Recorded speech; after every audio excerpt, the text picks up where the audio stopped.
Det mange måter å gjennomføre god karriereveiledning på. 2 av de verktøyene jeg bruker kommer fra Karriereverktøy AS og baserer seg på RIASEC-systemet. Dette et godt system for å bli bedre kjent med seg selv, men også sortere det store antallet med yrker og utdannelser som finnes. Den filmen her går litt mer inn på hva RIASEC-systemet og hvordan det kan hjelpe deg. Dette John Lewis Holland, en amerikansk psykolog som utviklet teorien vi I dag kaller for RIASEC. Den ble først publisert I 1959, men Holland redigerte den mange ganger I etterkant. Men grunntanken den består likevel I dag, og hyllet av veiledere verden over. Holland delte mennesker inn I 6 personlighetstyper ut fra interesser og personlighetstrekk, og samtidig sorterte han yrker inn I de samme 6 kategoriene.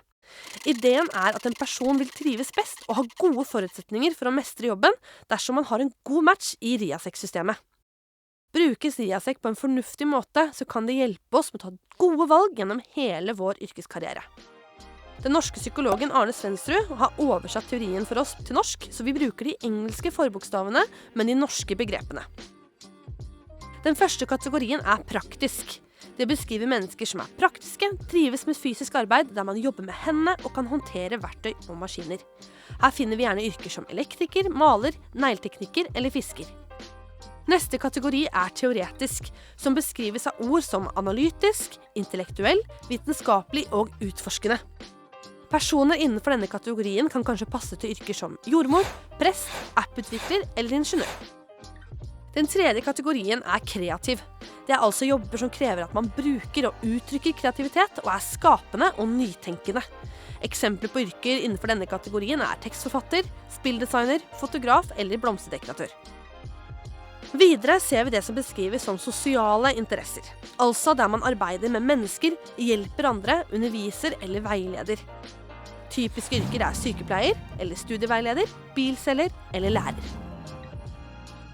Den femte kategorien foretaksom. Det typiske salg- og serviceyrker med personer som gode på overtalelse, ledelse og politikk. Her ser vi gjerne yrker som stortingsrepresentant, kundebehandler, vekter og journalist.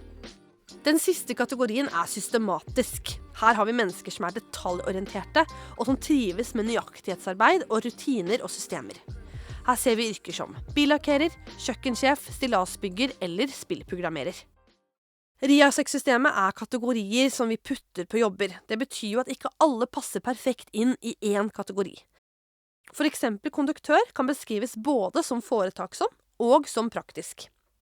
Vi mennesker har også ofte interesser som faller innenfor alle RIASEC-kategoriene, men ofte så trekkes vi gjerne mot 1, 2 eller 3 av de kategoriene mer enn de andre. Ved hjelp av ulike karriereverktøy eller interessetester kan man kartlegge sin egen interesseprofil, og derfra kan du få en oversikt over yrker som kan passe nettopp til deg. Fallgruven at dette på mange måter en generaliserende måte å tenke på, og systemet baserer seg jo på forestillinger om deg eller et yrke. Derfor det veldig viktig å huske på at en slik interesseprofil ikke et fasitsvar.